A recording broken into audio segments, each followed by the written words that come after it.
We are all dead. Thanks to you, my friends.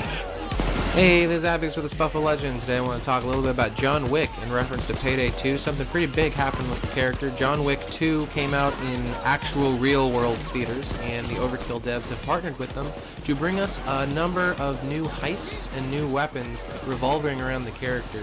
And a lot of things have happened with things related to John Wick in Payday 2, so I thought that I could try and cover all of them in one video because I have a little bit to say about each one. Now, the first one I want to talk about is the Hitman deck, which a while ago was pretty drastically buffed. I wouldn't say that it makes the deck really good. There's definitely better perk decks in the game by far, but the Hitman deck I find to be really fun to use because it really calls back to mind that Payday the Heist style gameplay where you can go out, you can take damage, but then you have to find somewhere to hide. And your health doesn't regenerate, something which is, okay, to be honest, that's probably the reason that it's never going to be a meta perk deck. Nowadays, health regen is so prevalent that you really should be finding some way to regenerate your health. But if you are okay with not doing that, you can really get that stressful resource management, gotta take cover feeling that Payday the Heist used to always evoke. And the John Wick Hitman perk deck is really good at getting that across because your health, your armor regenerates so fastly. You can just, if you can just find somewhere to hide for just 5 seconds, you can get your armor back. And it really promotes a cool cover-based playstyle that I actually find pretty fun. Synergizes well with the new flashbang grenade that you can drop at your feet to stun all of your cops around you to give you the 3 seconds you need for your armor to regenerate, and also armor regenerating skills like Bullseye. I'll link to the description the build I'm using, but you really shouldn't use it because it's not good. And I spent like 5 seconds building it. I just wanted to see if I could make an armor regeneration build, and it wasn't bad. I probably should have gone with first aid kits instead of doctor bags, and probably something other than a sniper rifle and the strike pistol, since I was also going for something with a dodge build. I wouldn't take this video and say, oh, I'm gonna go do that, because it wasn't very good. But anyway, I also wanted to talk about the 2 new heists that came out with the John Wick Heists DLC, the brand new one. The first heist was Brooklyn 1010. It was the loud heist. You have to go rescue one of John Wick's mates who is about to get killed by some thugs. And I really liked the verticality in this heist because there's Sharon, I believe. I want to say Charon, but that's not how you pronounce his name, so we're going to go with Sharon. Sharon is an escort NPC. However, not only can he not die, he also carries a gun and will actually shoot people. And I really didn't mind him as an escort. There have been other escort heists in the game, such as Undercover and White Christmas, and those escorts make you want to shoot them because they're really annoying and they're really slow. But I think they made Sharon in kind of the same style as the Hoxton NPC in Hoxton Breakout. And I don't know what they did, but he's way better at actually sticking with the team. He doesn't slow everybody down, and they did a really good job of making you enjoy the character. In addition, like I already said, the heist had a lot of snipers in it, and there were dedicated moments where sniper teams would show up and you'd have to kill them.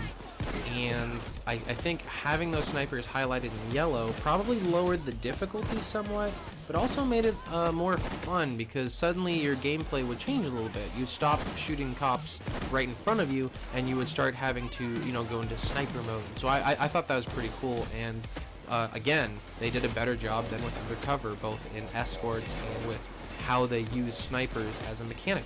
So very happy with Brooklyn 1010. Now, the other heist was the yacht heist. It takes place on a boat. Been waiting a very long time for this one. I wrote an article about this that I'll link to. But the yacht heist has had a long and checkered history with Payday. It was originally supposed to be in the very first game. Actually, I mean, if you want to go even further back from that, it was going to be part of a game called Wanted 2 by Golden Grin that never ended up being made because the company kind of pseudo went under. Anyway, so that game didn't happen. So they took a lot of the assets from the yacht that was going to show up in that game, and they're going to make a heist for it in Payday the Heist. And then Payday the Heist also cut that one out. We don't know why. We just know that there was, residue files and a splash screen that they didn't end up using. Said content remained in Payday 2, showing that they were once again going to include a yacht heist. from the beginning, and they didn't, which means that it's been almost 6 years that we've been waiting for this yacht heist to come out, and here it is, and it's stealth only. I am, of course, disappointed by this. I am not really a stealth player. I'm not as mad as everybody is on the subreddit, and I don't think this is really something to complain about. Stealth players don't get nearly enough content to play with if that's really their cup of tea, and it's nice to see them get something cool, but I can't not be disappointed. I mean, it's a yacht. We've been waiting so long for it. I've been waiting so long for it, and then for it to be stealth only, I want to shoot hordes of cops on a boat. That sounds really cool. It's like I'm playing COD Blocks 2 again. But, whatever. So, the 2 heists came out. For what they are, the heists are really fun. The new weapons that came out with the DLC, the melee weapon hook thing is forgettable. But the sniper rifle, the Contractor 308, that thing's going to be part of the meta, I'm pretty sure.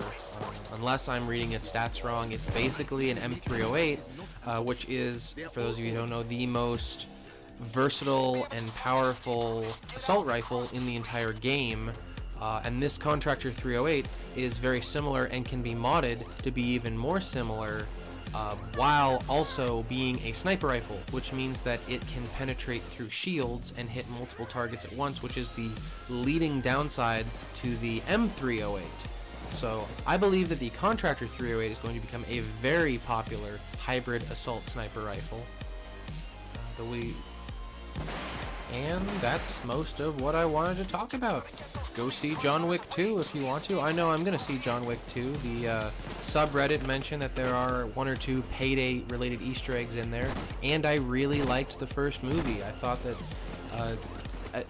not only have I heard that John Wick 2 adheres to this, but what attracted me to his character in the first movie was the fact that unlike most of these one guy with a gun on a rampage, Die Hard style movies, John Wick was actually very methodical in his combat style. Most of his shots were calculated one-hit kills with realistic reloads, and they did a really interesting thing in how they established his reputation among the criminal populations of his universe. I'm trying to figure out how to not spoil anything, but they took the character in a very interesting way by making everybody scared of him, and that doesn't really go away. Usually in these sorts of movies, the one guy with a gun is somebody that people underestimate, but in this case, everybody knows exactly how powerful John Wick is, and then he proves it, which is a cool way of doing a character in a movie, and I'm really excited to see how they pull it off again in John Wick 2, because if the reviews are anything to go by, they did.